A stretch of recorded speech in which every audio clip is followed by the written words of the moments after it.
Hey, what's up? How's everybody doing? It's Coach Jay and JoJo. So in this series, what I'm doing is I'm interviewing a few really great people who've accomplished a lot, and I just want to interview them so that other people could kind of like learn and gain wisdom and knowledge from it.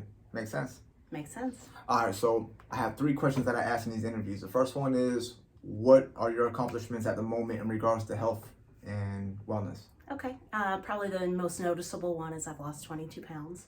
And that's been over almost 6 months. But the nutrition program and fitness program have got me there. I'm stronger than I've been in a long time. I actually feel like I have some muscle control. For sure. And just my body looks completely different. It does. So one of the reasons why, so one, I don't want this to be a commercial for Bamboo, or I just want it to be like genuine conversation to somebody who's maybe in another state. So you lost 22 pounds so far. Right. Which is pretty dope. Mm-hmm. In 6 months, right? So in 6 months, why wasn't it overnight, in your opinion?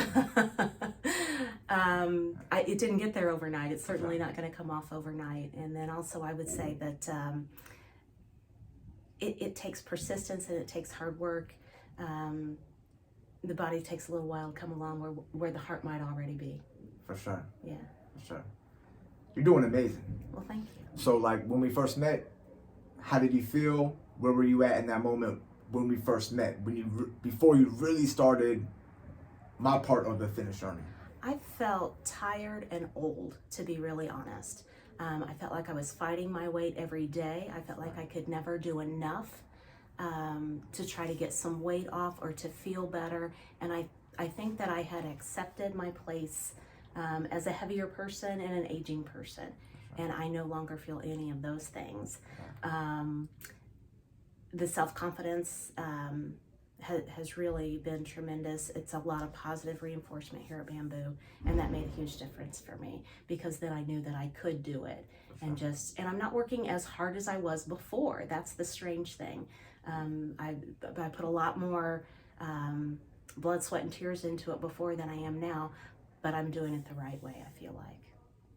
That's so cool. There's a story I want to tell on that, but it would take too long. I want to keep this kind of short. But within there, what would you say your obstacles were, or even are today? Like, what would you say are your obstacles?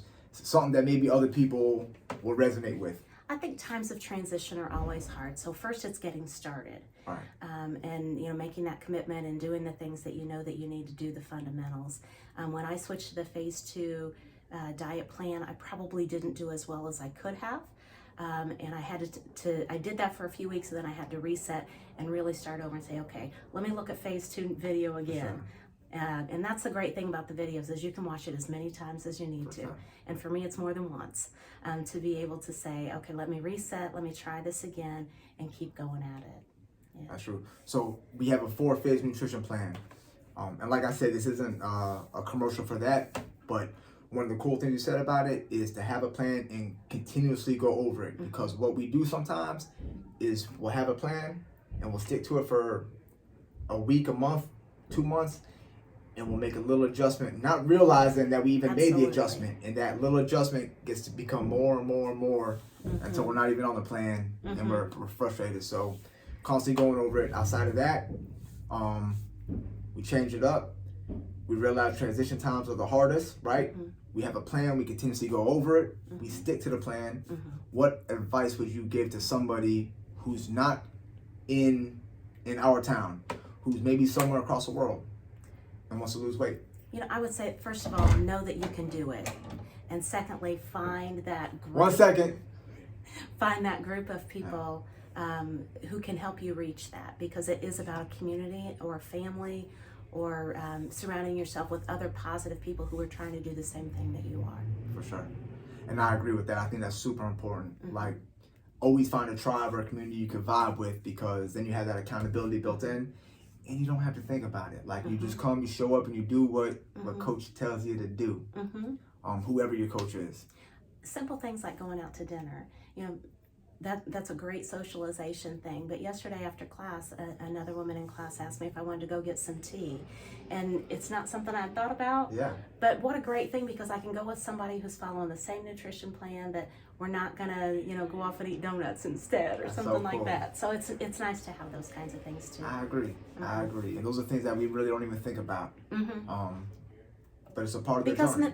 And in the beginning, going out to eat can be a challenge, and it can be a little intimidating of what can I have. For sure.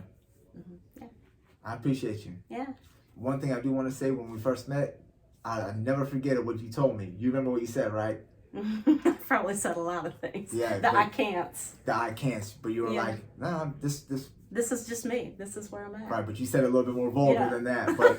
But exactly, and that wasn't true. That wasn't true. So no, it sure was not true. We all. But it was my truth at the moment. At the moment. And I'm so glad I was able to change. We were able to change that truth.